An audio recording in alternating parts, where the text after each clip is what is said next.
এলাকার প্রতিনিধি হিসাবে আমি দায়িত্ব পালন করেছি।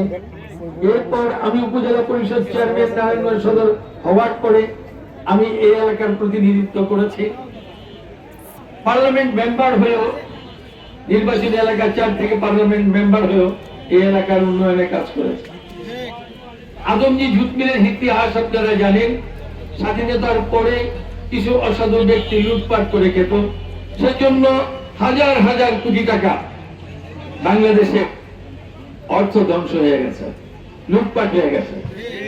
আমাদের প্রিয় নেত্রী দেশনেত্রী বেগম খালেদা জিয়া যখন 2001 সালে নির্বাচিত হয়ে প্রধানমন্ত্রী হলেন, আমি এলাকার এমপি তখন তার কাছে গিয়ে দাবি জানালাম যে আদমজি জুট মিল আমাদের রাষ্ট্রের অর্থনীতিকে কুড়ে কুড়ে খাচ্ছে, প্লাস আমাদের এলাকার মধ্যে যত রকম অসামাজিক কাজ, মাদকের সম্প্রসারণ, খারাপ মানুষের নেতৃত্ব কর্তৃত্ব, প্রতিদিন রাত্রে ককটেল বিস্ফোরণ এবং খুন ডাকাতি সবকিছু হয় এখানে।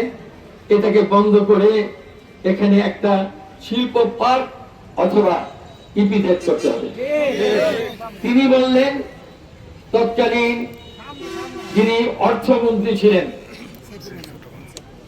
সাইফুর রহমান সাহেব, আল্লাহ তাকে জান্নাত দান করুন, তার কাছে গিয়ে আমি বললাম ফ্রি বাজেট একটা মিটিং এ এই এলাকার মধ্যে এত শ্রমিক আসবে বিভিন্ন ডিস্ট্রিক্ট থেকে, রিক্সাওয়ালা, যে শিল চুল কাটে, যে ব্যবসা বাণিজ্য করে ছোটখাটো, অর্থনীতির চাকা ঘুরে যাবে, তাদের ভাগ্যের পরিবর্তন হবে ইনশাআল্লাহ।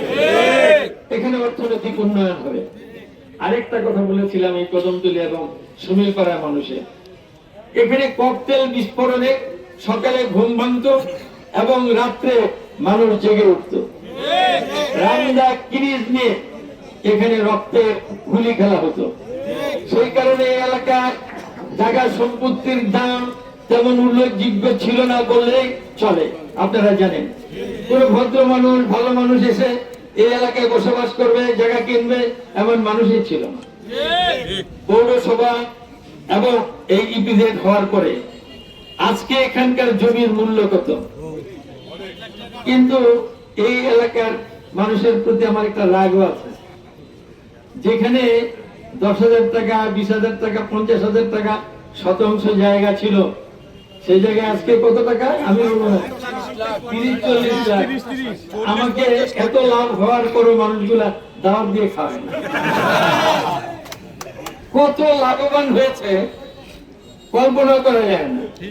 আবার অনেকে জায়গা কিনতে আসে, আমার কাছে গিয়ে বলে ওই এলাকায় কিনতে যায় কিন্তু জায়গা তো পাই না, দাম দিয়েও কিনতে চাই, জায়গা নেই।